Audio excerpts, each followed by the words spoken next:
Assalamualaikum warahmatullahi wabarakatuh. Pada kesempatan kali ini, saya akan memaparkan terkait koneksi antar materi modul 1.4 tentang budaya positif. Sebelumnya perkenalkan, saya Ridwan SPDIGR, calon guru penggerak angkatan 8 Kabupaten Aceh Timur dari SMP Negeri 2 Sungai Raya. Video ini berisi tentang kesimpulan terkait peran saya dalam menciptakan budaya positif di sekolah, khususnya di SMP Negeri 2 Sungai Raya. Seorang guru yang baik harus memiliki kemampuan dalam mewujudkan budaya positif di sekolah.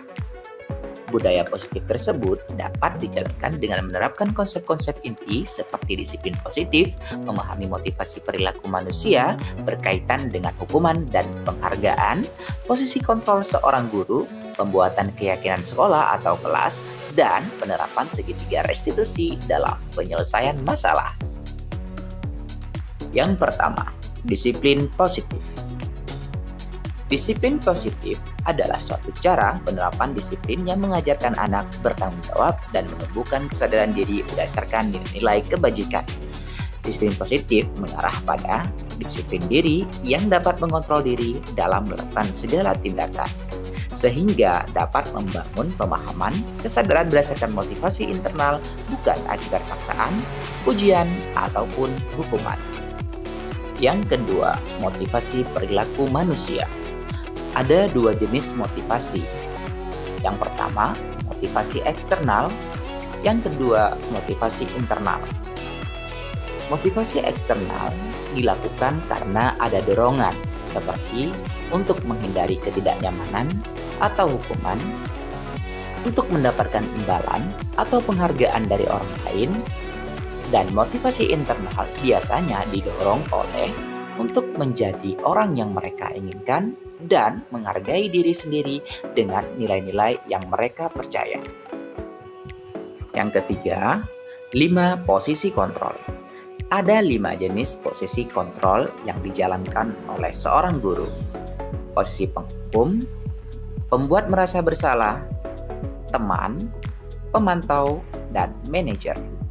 Dari kelima posisi kontrol tersebut, maka posisi kontrol yang paling ideal yang dijalankan oleh guru adalah posisi sebagai manajer. Posisi sebagai manajer dapat membangun motivasi intrinsik peserta didik. 4. Keyakinan kelas atau sekolah. Dalam membuat keyakinan kelas atau sekolah, guru berperan dalam mewujudkan terbentuknya keyakinan kelas atau sekolah berdasarkan kesepakatan bersama. Pernyataan-pernyataan yang dihasilkan harus bersifat universal, yang mudah diingat dan dipahami, serta harus diterapkan di kelas, lingkungan sekolah, bahkan di luar sekolah. 5. Segitiga restitusi. Dalam penyelesaian masalah, guru harus mampu berperan sebagai manajer dan menerapkan 3 tahapan restitusi, yaitu menstabilkan identitas, validasi tindakan yang salah, dan menanyakan keyakinan. Tujuannya adalah untuk menghasilkan murid yang memiliki karakter mandiri dan bertanggung jawab. Adapun keterkaitan materi budaya positif dengan materi filosofi Ki Hajar Dewantara, dengan menjalankan budaya positif, maka akan mempermudah dalam mencapai tujuan pendidikan nasional sesuai dengan filosofi Ki Hajar Dewantara, yaitu pendidikan yang berpihak pada murid dan menuntun tumbuh atau hidupnya kekuatan kodrat yang ada pada murid. Keterkaitan materi budaya positif terhadap materi nilai dan peran guru penggerak pada materi sebelumnya, yaitu 5 nilai guru penggerak berpihak pada murid, mandiri, reflektif, kolaboratif, dan inovatif dapat membantu terwujudnya budaya positif di sekolah lebih maksimal. Budaya positif dapat mendorong kolaborasi antara semua warga sekolah dengan adanya keyakinan sekolah yang harus disepakati serta dijalankan secara bersama. Adapun koneksi materi budaya positif terhadap visi guru penggerak, yaitu Salah satu perubahan yang diinginkan sesuai visi guru penggerak adalah terbentuknya budaya positif agar diperoleh sekolah yang nyaman, kondusif, dan berpihak pada murid. Untuk mewujudkan visi guru penggerak tersebut melalui pembuatan prakarsa perubahan sesuai dengan filosofi Ki Hajar Dewantara dan profil pelajar Pancasila. Pada tahapan refleksi, saya melakukannya berdasarkan pertanyaan-pertanyaan pemantik yang sudah disediakan. Berikut pertanyaan dan jawabannya.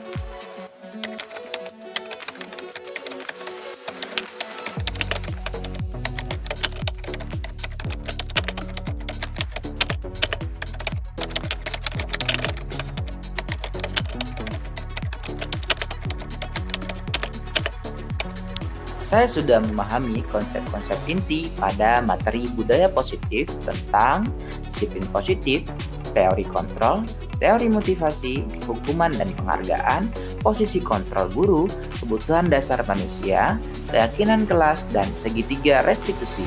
Semua konsep inti tersebut harus dimiliki serta dapat diterapkan dalam diri sampai dapat diwujudkan dalam tindakan dan dibagikan pada rekan guru di sekolah. Hal yang menarik bagi saya dan di luar dugaan adalah saat saya mempelajari motivasi perilaku manusia berupa penghargaan. Ternyata penghargaan dapat berdampak kurang baik bagi murid, diantaranya dapat merusak hubungan, mengurangi ketepatan, menurunkan kualitas, mematikan kreativitas, dan bersifat menghukum.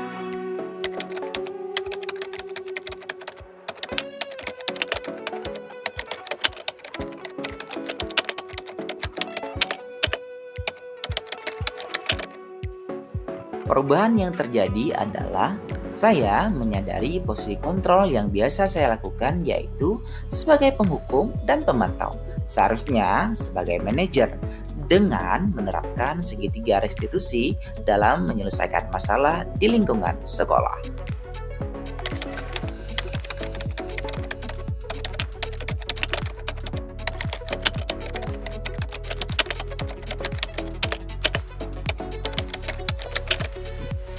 Saya menangani siswa yang mencontek, terlambat, bolos sekolah, dan kurang menghargai orang lain menggunakan langkah-langkah dalam segitiga restitusi, yaitu menstabilkan identitas, validasi tindakan yang salah, dan menanyakan keyakinan.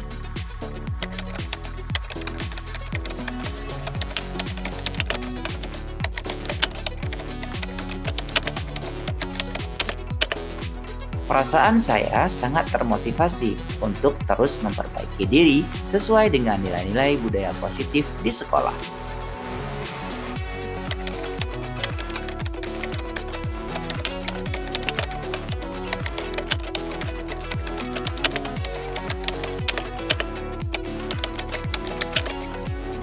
Hal yang sudah baik menurut saya adalah sudah mulai muncul motivasi internal pada murid untuk melaksanakan budaya positif sesuai dengan nilai-nilai kebajikan.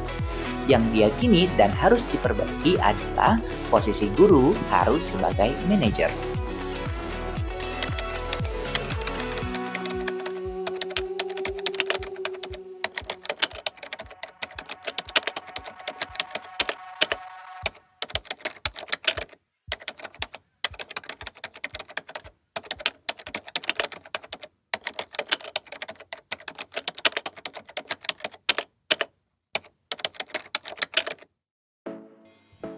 Sebelum mempelajari modul ini, posisi kontrol saya sebagai penghukum dan pemantau.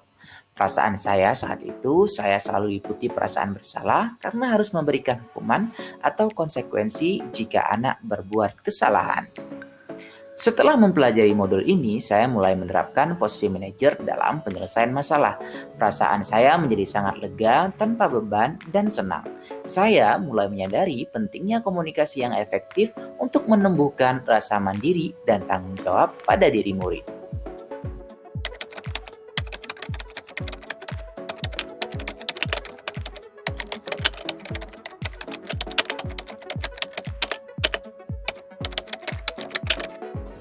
Pernah, namun hanya menggunakan satu tahapan saja, yaitu tahapan menstabilkan identitas dengan memberikan pernyataan setiap orang pasti pernah berbuat kesalahan dan itu manusiawi.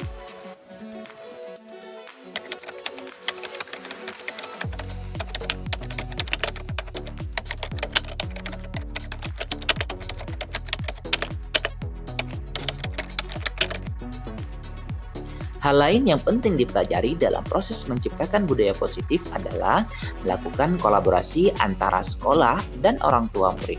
Agar budaya positif ini jangan hanya dilakukan di kelas atau di sekolah saja, namun juga dapat menjadi kebiasaan yang membudaya di luar sekolah. Sekian video koneksi antar materi pada modul 1.4 ini saya buat. Semoga bermanfaat dan menginspirasi. Mari terus tergerak, bergerak, dan menggerakkan untuk generasi Indonesia hebat. Terima kasih sudah menonton. Semoga video ini menginspirasi dan bermanfaat. Assalamualaikum warahmatullahi wabarakatuh.